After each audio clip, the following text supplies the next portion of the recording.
So today you have been called in to be witness. Today you've been called in for reflection. Today you've been called in as we prepare to understand more about what stories live underneath this ground.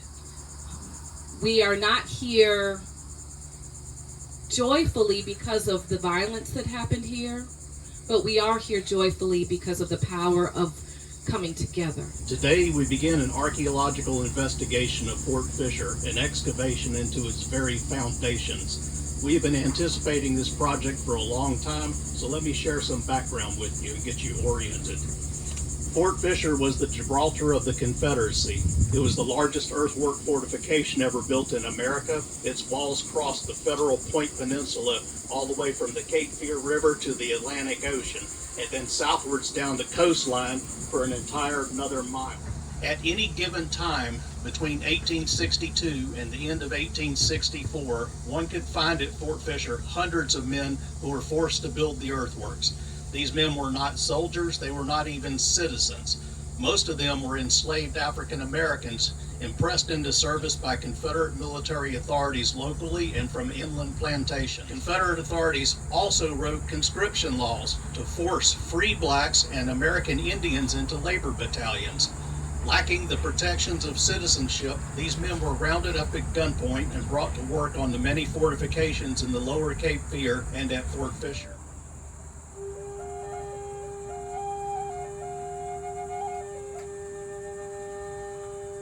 Some of our ancestors were forced to come down here to work on these fortifications. Many of them never made it home. There's a lot of them that are still in this sand. They died from disease, they died from poor working conditions.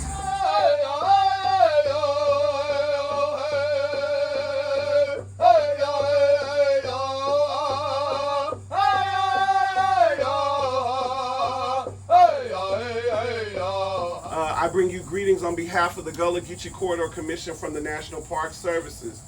I am a descendant of those people, the people who wandered there, who came across from West Africa, but who found themselves on the coastal waters with just about 7 years to live, planting rice and indigo. And I do wear the color indigo intentionally because it is the color of spirit.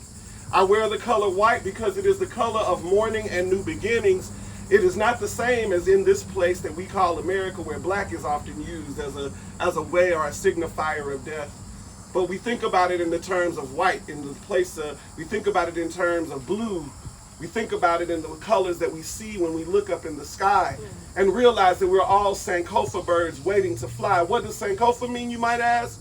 It means that we ought to go back and fetch it. And so today we honor our ancestors, we honor the work that is being done by all of you to go back and fetch our heritages and our histories and our cultures.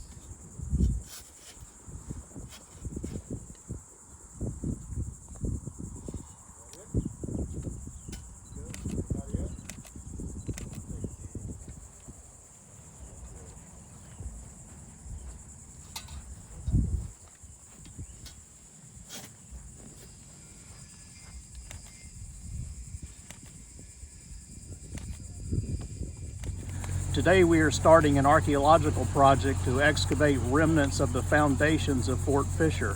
We are standing in a World War II airstrip. Fort Fisher's land face ran from the Cape Fear River to the Atlantic Ocean, and during World War II, the U.S. Army bulldozed an airstrip through the 7th, 8th, and 9th traverses of the fort. And that is what we are standing in today, and that is where this excavator is taking up soil right now. We already know from ground penetrating radar that there are remnants of ammunition magazines and bomb proofs and tunnels under there, and we expect to expose those with this archaeology. What's driving this archaeological project is a pre-construction need of compliance archaeology. We plan to rebuild the 7th, 8th, and 9th traverses and gun emplacements to restore them and create a new earthworks exhibit that will be complete with the center sally port, which is the main tunnel or gate that went into the fort. That went underneath the 9th traverse, which we will replicate here in the airstrip. So visitors will be able to visit our brand new visitor center and then walk down across the grassy battlefield and then enter the fort through the tunnel. And they can also explore a recreated ammunition magazine.